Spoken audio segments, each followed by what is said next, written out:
Hello everyone. In this video, we will be covering the IS 19 employee benefits.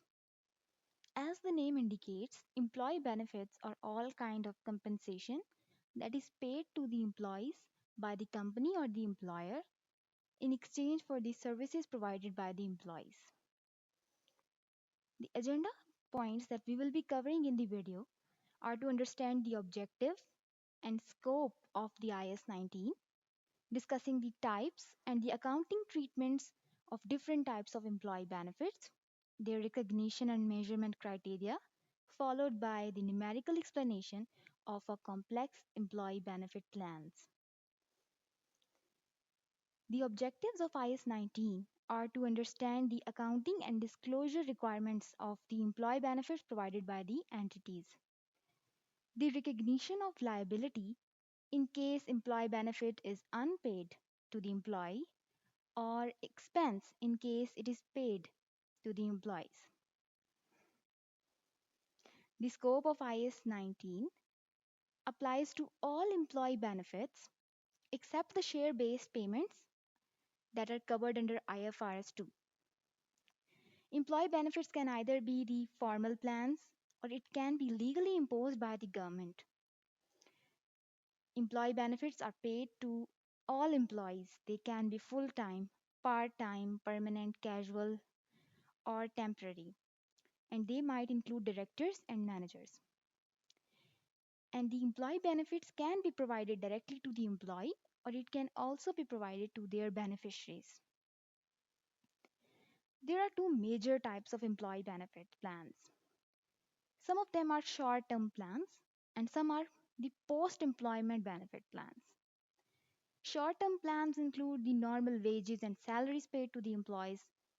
It can be the paid leaves allowed. It can be the profit shared by the companies to their employees and the bonuses plans by the companies. And there are some post employment benefit plans. These plans are a little complex than the short term benefit plans and they include defined contribution plan and defined benefit plan. We will discuss both of these plans in detail. Now let's move on to discuss the accounting treatment of both the employee benefit plans, whether short term or the long term. We'll start with the short term benefit plans. The short term benefit plans are all the benefits that are settled within a year. The first example is salaries and wages. Salaries and wages are payable to the employees in accordance with the accrual concept, and these payables are regarded as the liabilities unless paid, and as expense whenever paid, whether at the end of the month or at the year end.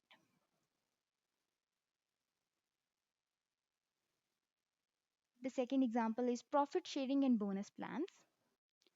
Some companies introduce the profit sharing plan in which they promise their employees to pay certain percentage of their company's year profit to the employees covering or fulfilling certain criteria.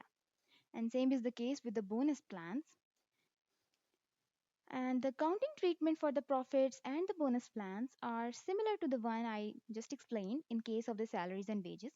A liability in case it's unpaid is recognized, and whenever paid, they are recognized as an expense. But the company have to meet two certain criteria to record the profit and bonus as expense or liability.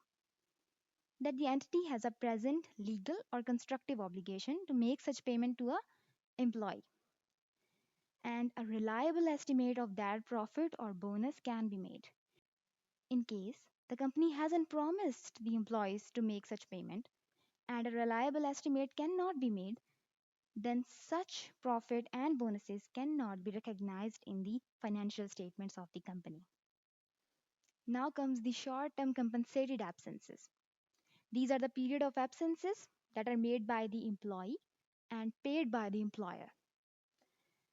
Many companies allow their employees to have paid absences. Now, these can be accumulating or non accumulating.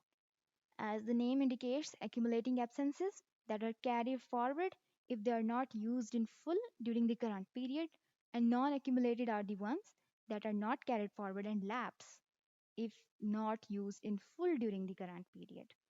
The accounting treatment is simple. In case they are unpaid, they will be recorded as a liability and whenever paid are recognized as expense. Now let's discuss the post-employment benefit plans. The two complex plans that I told you earlier, defined benefit plan and defined contribution plan. As you can see the two equations in the diagram, DB, which is defined benefit, is calculated normally. It's not a hard and fast rule. It's a general equation that defined benefit plan can be imposed as the percentage of the defined benefit into the earning of the employee multiplied by the years of services provided by the employee. While defined contribution plan is the percentage of contribution multiplied by the earning of the employee added into the growth investment. Now let's discuss this in detail. Defined contribution plan is simpler than the defined benefit plan. As you can see in the diagram below, the company or the employer made a contribution to a fund. That fund afterwards invests that contribution into a market and return from the market is added into the contribution and that full payment is then made to the employees of that company. So defined contribution plan was simpler that the company pays the fixed contribution to the fund every year or on regular basis. Then that fixed contribution can also be paid by the employee as well. So this contribution that is being paid by the company might be partly paid by the company and partly by the employee. The contribution is fixed, but the benefit paid is not fixed. It depends upon the market and the return. Any risk of profit or loss lies with the employees in the case of defined contribution plan. Now we'll discuss accounting for the defined benefit plan. That is the main course of IAS 19. For that, we first have to understand these four terms: plan asset, plan liability, current past service cost, and actuarial gain or loss. As we see in the defined contribution plan, a contribution was being made into the fund. Same is the case with the defined benefit plan, but it's not mandatory. The company may or may not create a fund or invest a contribution into a fund, but a plan asset must have to be created by the employer. Now, what's plan asset? Plan asset acts same as the fund. So, a contribution by the employer will be added into the plan asset, and the contribution accumulated in that plan asset will be invested for the purpose of profit or returns. Then there's plan liability. Now, plan liability is the any amount that is currently a liability of the company to be paid to the employee in the future. Now, how is plan liability calculated? We will discuss this. Now, what are current and past service costs? Any services provided by the employee to the employer are the expenses of the company. So, these are the expenses or liability in case the benefits are not paid or salaries or wages are not paid to the employee yet, then these will be the liabilities. So, expenses or liabilities that are resulting from the services provided by the employee during the current period, then they are called current service cost, or if they're accumulating from the past periods, then they will be the past service costs. The fourth term is actuarial gain or loss. For that, you first have to understand what actuary is. An actuary is a person that makes an estimate of the liability to be paid to the employee by the employer in the future. So those estimates can go up and down. So any increase or decrease in the estimates, in the assumptions, can cause gain or loss. As I told you earlier, the accounting for the defined benefit plans is little complex because actuarial assumptions are required. Now these actuarial assumptions are made by the actuary, which makes assumption on the basis of the estimates from the market. And based on those assumptions, the obligation, which was the plan liability, and the expense, which was the current service cost or the past service cost, is measured. Now, this benefit plan might be wholly funded, partly funded, or unfunded, as I told you earlier. Now, using these actuarial techniques, an estimate was made of the cost, which was the current service cost or the past service cost that was to be paid by the employer to the employee in the exchange for the services provided during the current or the past periods. And the second thing that this actuary will help us find is the benefits that are to be paid to the employee in the future. Okay, so I told you that an actuarial assumptions are used to calculate the obligation that is the plan liability. That plan liability is then discounted to the present value, which is called the defined benefit obligation, and also used to find the current or the past service cost. Now, using the actuarial assumptions, we have calculated the present value of defined benefit obligation and the current or the past service cost. Afterwards, the plan asset that we created, that the company created, in which the contribution was being made by the employer to fulfill the defined benefit obligation, the fair value of that plan asset is deducted from the defined benefit obligation. After deduction, we will get the net defined benefit liability, which is adjusted for the asset ceiling. Any remeasurement of the net defined benefit liability is recognized in the other comprehensive income, while in the statement of financial position, the company will recognize the net defined liability as an asset. When surplus exists, the net defined benefit asset is measured at lower of the surplus in the defined benefit plan and the asset ceiling determined using the discount rate.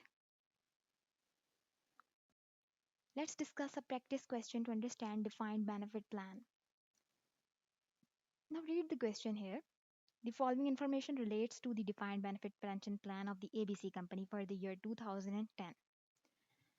The plan asset created by the company, opening balance at the year start of 2010.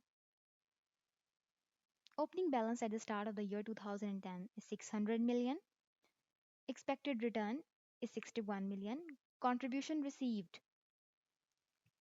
Now, what's this contribution received? It is the contribution that is made by the employer into the fund, and that fund was the plan asset in case of defined benefit plan. And the contribution that is paid into the plan asset is 49 million, and benefit paid out to the employees from the plan asset is 40 million. The actuarial gain that the company has calculated is 15 million in the year 2010. So the total of the plan asset is 685 million. While on the other hand, there is plan liabilities.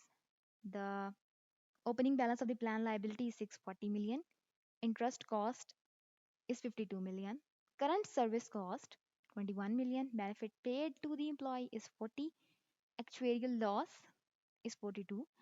And now what's the actuarial loss? I told you earlier that the increase or decrease in the fair value of the defined benefit obligation due to the changes in the actuarial assumptions that the actuary made based on the estimates causes the actuarial gain and loss.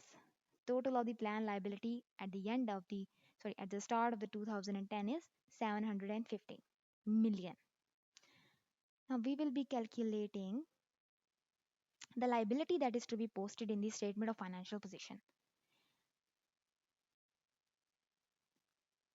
Now, the liability to be recorded in the statement of financial position will be calculated by deducting the total of the plan assets amount at the year start from the total of the plan liabilities amount in the year start. So, the Net liability to be shown in statement of financial position will be 715 less 685 equals 30. The amount to be charged to the profit or loss is the net amount that is calculated by deducting the interest cost 52 from the return on plan assets that is 61, which equals 12, and this will be recognized as expense in the profit or loss. I hope you understand this example, and that's all from my side on IAS 19. So that's all on IAS 19. I hope you liked the video. Thank you.